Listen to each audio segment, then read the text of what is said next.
Most men I speak with over 60 share the same assumption, that slowing down, or even completely stopping, masturbation is the mature thing to do. They believe it's a natural step in aging, almost like putting away a hobby from their youth. Some think it's no longer necessary for health, others feel it's not appropriate anymore. But here's what they don't expect, and what decades of medical work have shown me. Removing this act from your life entirely doesn't just change your sex life. It can set off a ripple effect through your hormones, your circulation, your energy, your mood, and even your sleep. These aren't always immediate changes. They can happen slowly, quietly, over months or years, until one day, you notice you're not feeling like yourself anymore. I've seen men lose strength faster, struggle with restless nights, and even feel more emotionally disconnected, not realizing part of the reason was the absence of healthy sexual stimulation. So before you write it off as something you no longer need, ask yourself, what if the choice to stop is actually taking away one of your body's built-in tools for staying healthier, longer? That's what we're going to uncover today, the physical, hormonal, and emotional effects of stopping completely, and why understanding them could make a real difference in how you age. Picture a man in his late 60s. Let's call him George. He's retired now, living in a quiet suburban neighborhood.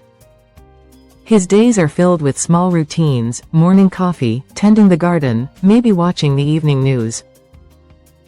Years ago, George decided to stop masturbating. It wasn't a sudden decision, more like a gradual fading out.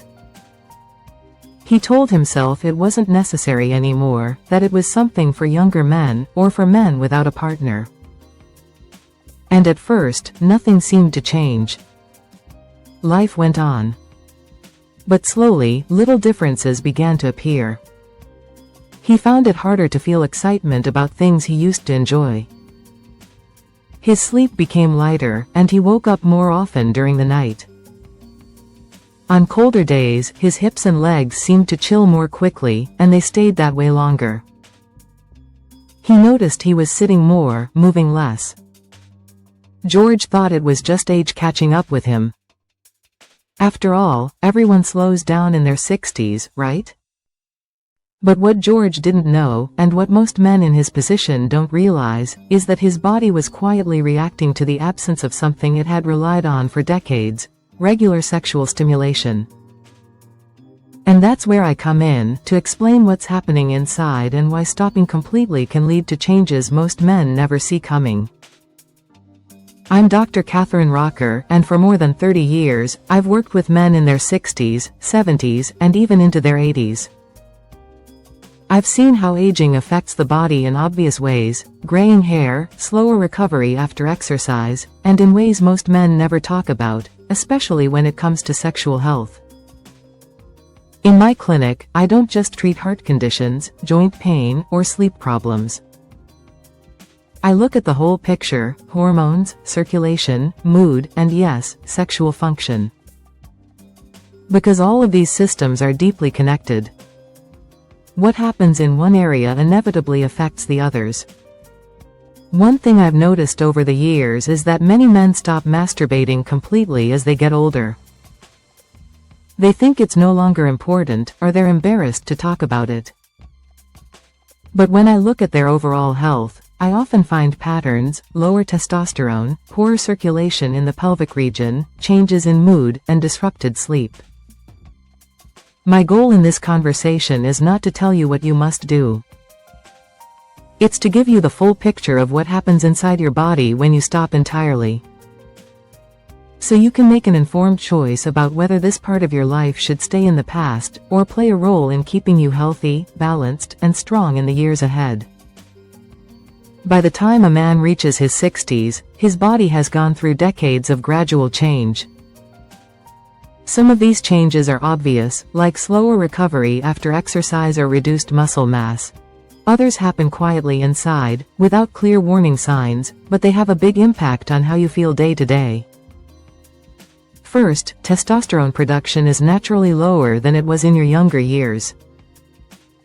This hormone is not only linked to sexual desire, it plays a role in muscle strength, energy production, bone density, and even mental sharpness. Without enough stimulation, testosterone can drop more quickly, accelerating the feeling of slowing down. Second, blood circulation to the pelvic area isn't as strong as it once was. Just like any other part of the body, those blood vessels and muscles stay healthier when they're regularly challenged. Sexual arousal naturally increases blood flow, helping to keep the tissues elastic and responsive. Without it, circulation can weaken, leading to reduced sensitivity and slower physical response. Third, sexual stimulation supports prostate health and urinary function. When the prostate isn't regularly flushed through ejaculation, some men experience more stiffness, congestion, or discomfort over time. Finally, there's the impact on your mind. Sexual activity, whether with a partner or alone, triggers the release of hormones and neurotransmitters like dopamine, oxytocin, and endorphins. These chemicals reduce stress, improve mood, and promote deeper sleep. When you stop completely, you remove one of the body's natural ways of maintaining emotional balance. The bottom line is this: masturbation isn't just about pleasure. For men over 60, it can be a simple, natural way to keep your hormones, circulation, and mood in better balance. When it's removed entirely, the body adapts, often in ways that lead to a slow decline in energy, strength, and overall vitality. Now let's look at the first major change I see in men who stop completely, a change that starts in the blood vessels and tissues themselves. One of my patients, John, was 71 when he came to see me. He had stopped all sexual activity, including masturbation, for nearly a decade. At first, he said it was simply because the interest faded. But over time, he noticed something he couldn't ignore: a strange numbness and occasional cold sensation in his hips, thighs, and lower back. When we ran tests, his cardiovascular system was generally healthy, but the smaller blood vessels in his pelvic region were not performing as they should. They had become less elastic and less responsive, meaning blood flow to that area was slower and weaker.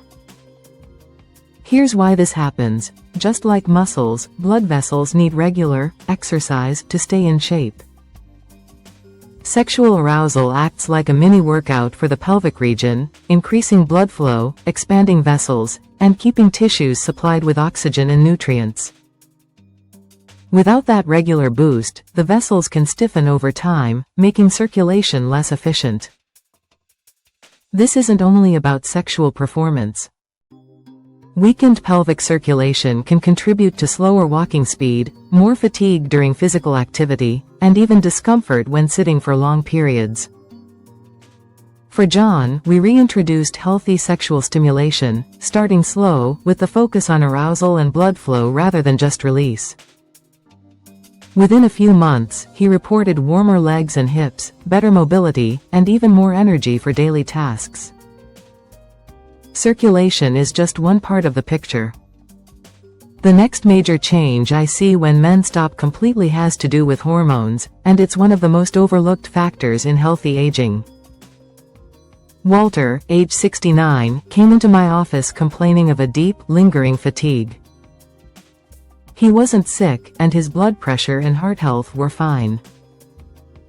But he said, "Doc, it feels like the gas tank is always on empty." He'd also noticed a gradual loss of muscle tone and a decline in his motivation to take on even small projects around the house. When we ran his labs, his testosterone levels were significantly lower than the average for his age. That alone wasn't surprising. Testosterone naturally declines as we get older.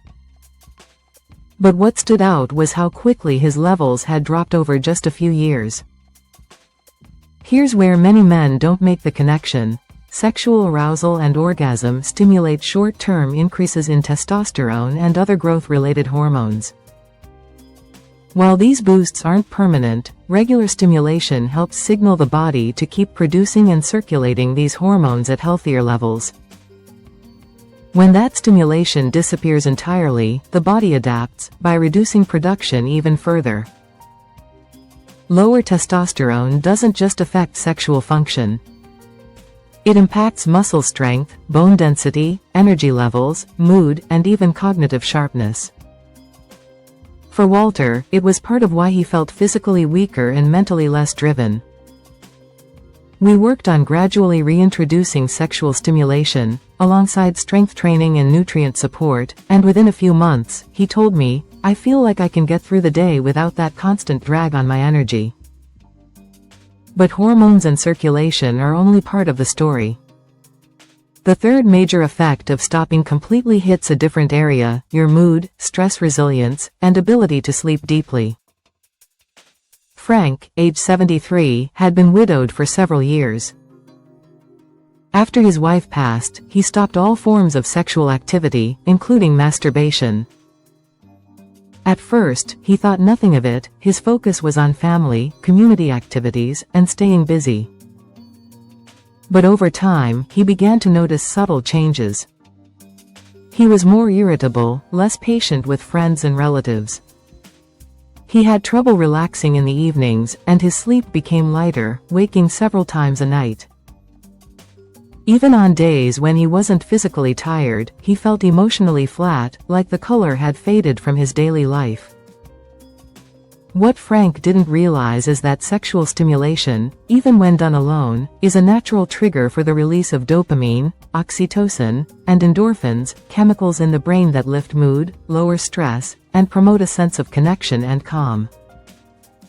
These same chemicals play a big role in helping you fall asleep and stay asleep through the night. When you remove this natural release completely, your body loses one of its built-in ways to regulate mood and prepare for deep rest. That can lead to increased tension, greater feelings of isolation, and disrupted sleep cycles. For Frank, the solution wasn't simply, do more. We focused on creating a balanced approach, reintroducing sexual stimulation at a pace he was comfortable with, pairing it with breathing exercises and a better evening routine. Within weeks, his mood lifted, and he was sleeping more deeply, waking with more energy and patience. And that brings us to the bigger picture: why understanding these effects matters, and how to use this knowledge to make decisions that keep you strong, connected, and vibrant as you age. Here's what I want you to remember: masturbation after 60 is not just about sexual pleasure. It can be a quiet but powerful tool for maintaining healthy circulation, steady hormone levels, a balanced mood, and deep, restorative sleep. When you stop completely, your body doesn't just forget about it.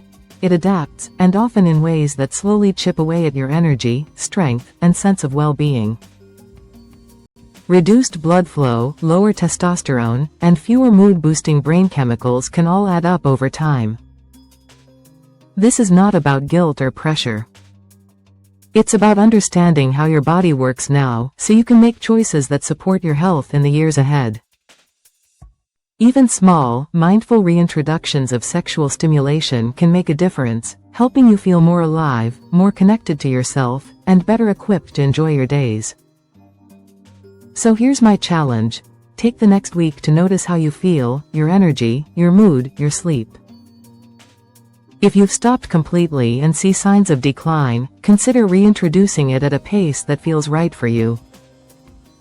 Experiment. Pay attention to your body's signals. You may be surprised at how quickly you notice a shift. Your body is still capable of pleasure, strength, and renewal. Treat it with care, give it the attention it deserves, and it will reward you for years to come.